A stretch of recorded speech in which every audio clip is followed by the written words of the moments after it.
Sociedade mineira. Quando pensamos no Brasil colonial, vamos nos deparar com diferentes sociedades a depender da economia que ali era realizada. Quando falamos de colonização, estamos pensando em um sistema que visa o lucro de sua metrópole. Portanto, a economia ela é fundamental para a compreensão dos tipos de sociedade que serão formadas naquelas localidades. No caso da sociedade mineira, estamos pensando na sociedade de Minas Gerais a partir do século XVIII. Minas Gerais foi uma região do Brasil que passou a ser colonizada quando os bandeirantes encontraram as primeiras jazidas de ouro no território.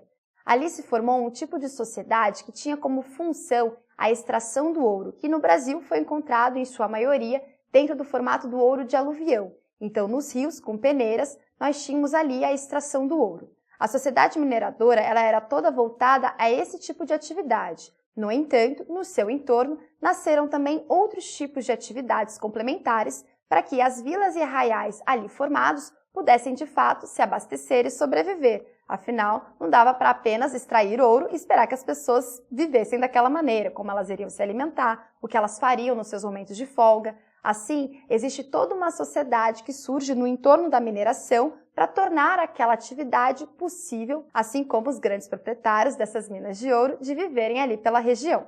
Por ser mais rica e urbana do que a sociedade açucareira, a sociedade mineradora tornou-se bem mais complexa. Quando pensamos em período colonial e sociedades, temos como os dois grandes modelos a sociedade açucareira, que é bem simples, basicamente nós temos no topo os senhores de engenho e a base formada pelos escravizados.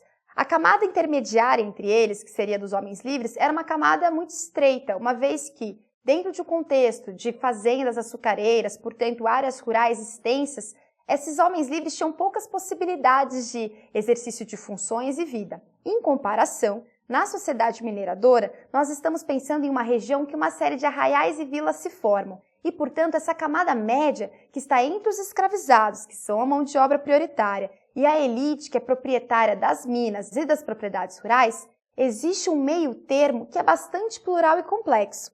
Havia homens livres que eram grandes comerciantes, assim como os que eram pequenos comerciantes. Havia homens livres que eram profissionais liberais, assim como havia aqueles que eram militares. Estamos, portanto, falando de uma sociedade diversa, complexa e que também tem ambientes diversificados de interação e vivência. Nesse contexto, nós vamos ter também a cultura muito efervescente. E quando pensamos em cultura mineradora, ressalta-se o aspecto religioso dessa cultura, uma vez que o catolicismo era muito presente. E nesse sentido, nós vamos ter até alguns fenômenos curiosos, como, por exemplo, o surgimento do Santo do Pau Oco. Essa expressão que usamos até os dias de hoje faz referência a um objeto que foi muito utilizado dentro desse contexto da sociedade mineradora.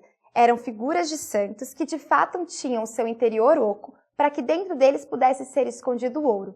Assim, nós temos dois elementos dessa cultura se juntando, tanto o elemento religioso quanto esse aspecto econômico, uma vez que era uma região de extração de ouro, e uma maneira de burlar a fiscalização era escondendo o ouro dentro dessas estátuas de madeira. Essa região, tão complexa e rica, também foi palco de uma série de revoltas. As duas maiores foram a revolta de Vila Rica, em 1720, e depois a Inconfidência Mineira, que à época não foi tão importante, no entanto, ela entrou na nossa memória nacional a partir do advento da República, que vai trazer a Inconfidência Mineira como um dos marcos, princípios da nossa República Brasileira.